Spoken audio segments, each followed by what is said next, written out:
I love our current roster of head coaches in the Big Ten Conference, but there are some coaches in our beloved B1G that need to prove it in 2023 in order to still be employed at their school in 2024.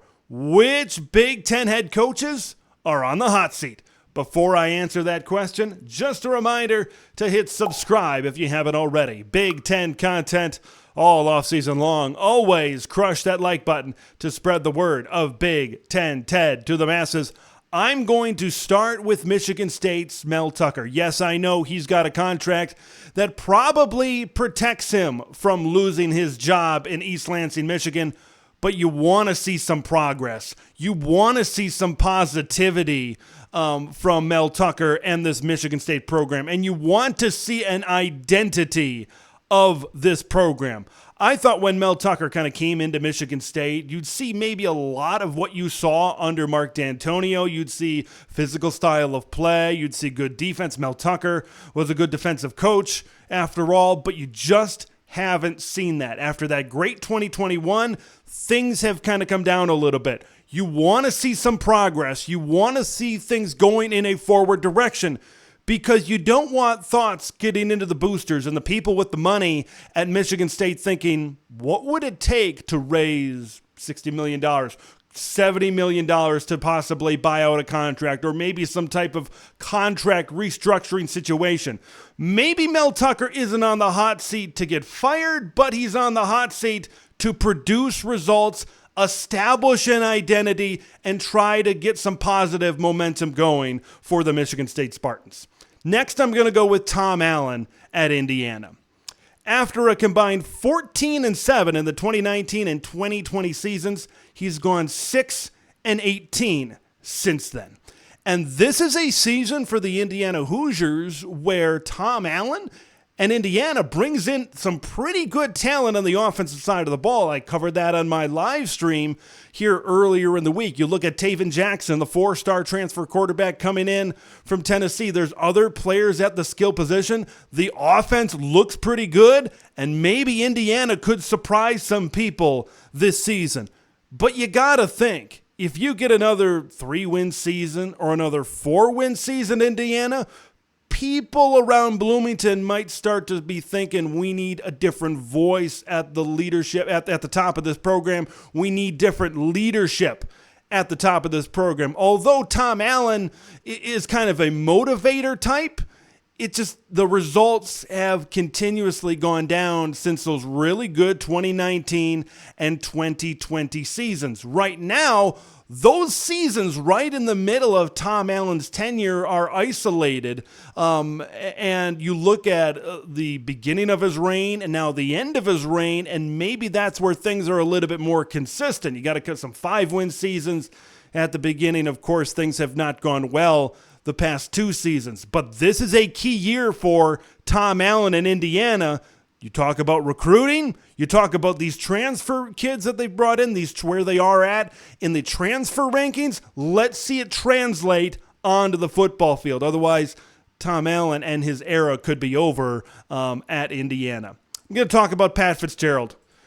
Sometime, someday in the future, they are going to build a statue. Maybe in front of that new stadium, they are going to build a statue of Pat Fitzgerald. What he did as a player, leading Northwestern to a Rose Bowl as the linebacker of that great defense in the mid-90s, and then what he has done as a head coach. From 2015 to 2020, there was just one losing season at Northwestern. 2 10-win seasons during that time, 43-28 record, 4-1 in bowl games. I don't care where you're at. Outside of the Ohio States, the Michigans, the Penn States, outside of those teams, that's pretty darn good. And doing it at Northwestern, that really makes it even better, right? But 2021 and 2022 have been pretty bad. 4-20 combined record, a combined 2 Big Ten wins in 2 years. Since October 23rd, 2021, Pat Fitzgerald of Northwestern has lost 17 of 18 games. That only win coming in Ireland to Nebraska to kick off last season. This team is going downhill. And I think a big reason why this program has maybe taken a sharp downturn was the retirement of Mike Hankwitz. Spent 10 plus years as the defensive coordinator. The combination of Hankwitz and Fitzgerald equated into tough, hard-nosed defenses. And defense has been the big problem. Now, they've had their fair share of issues on offense as well, but defense has been the big problem. This is not the win ugly, don't beat yourself Northwestern teams that we're used to seeing that were able to get wins. Northwestern never really blew you away on the offensive side of the ball. They were always really tough to get yards on defense, and they never beat themselves. Now you see Northwestern teams committing penalties, giving up a whole bunch of yards. I always think that 2021 game, right, that Nebraska was able to just roll over them, where Northwestern, it seems like, couldn't tackle anybody, and this was not the Northwestern teams that we are used to seeing. I look at this team, and I look at Pat Fitzgerald, and they just don't match. I know Pat Fitzgerald is a great head coach. I know he's Northwestern through and through, but if they get another season where they win 2 games, maybe even 3 games, they might be looking for a change because that stadium is not a sure thing yet. Okay, and you want to see support being built for the stadium and really get a lot of momentum behind it. Winning on the football field could do that. He is on the hot seat, but it's a tricky situation because of his relationship with Northwestern University. They've brought in some transfers. They're looking better going into 2023, but they're going to have to produce on the field in order for Fitzy to maybe be back in 2024. Last one I want to talk about, and this isn't the hottest of hot seats, but I want to talk about Greg Schiano at Rutgers. I want to talk about Greg Schiano for a minute. 5-7, 4-8 in his first 2 full years as Rutgers head coach. Of course, he had the COVID year in 2020. This season is an opportunity for Rutgers to turn the corner and get to a bowl game. Here's the thing with Rutgers. A lot of us and a lot of people believe that the 4-star recruit Gavin Wimsatt at quarterback is the future of the program, and he still could be the future of this Rutgers Scarlet Knights program.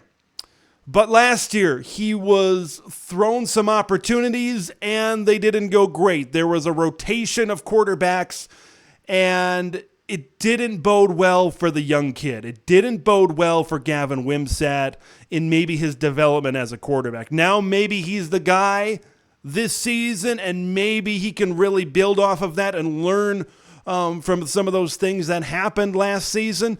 But if Gavin Wimsatt doesn't develop and Gavin Wimsatt doesn't work out, that could be a reflection on this coaching staff. Not saying it's the be-all and the end-all. There's obviously a lot of different factors to a college football team and the success of a college football team. But that right there, like the quarterback position, that's one position that Rutgers just needs to be better at. Really, all the skill positions.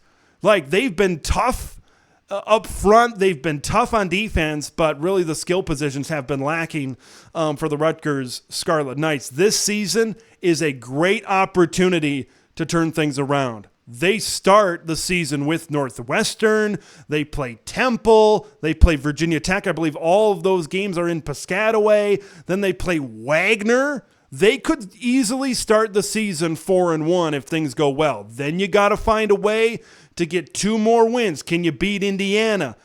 Can you beat Michigan State? You get tough games across from the West Division.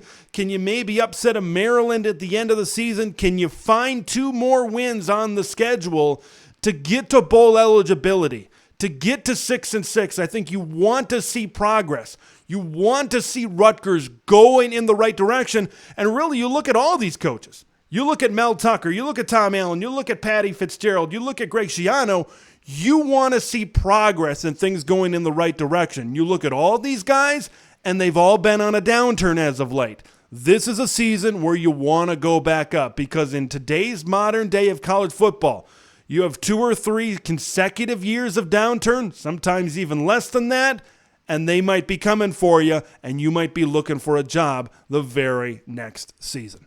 I want to hear what you guys think. Who do you think is on the hot seat entering this season? Do you think any of these guys will be? How many of these guys will be at their current job when the next season turns around in 2024? Leave your thoughts in the comments below. Subscribe if you haven't already. I'm Big Ten Ted. We will see you in the next one.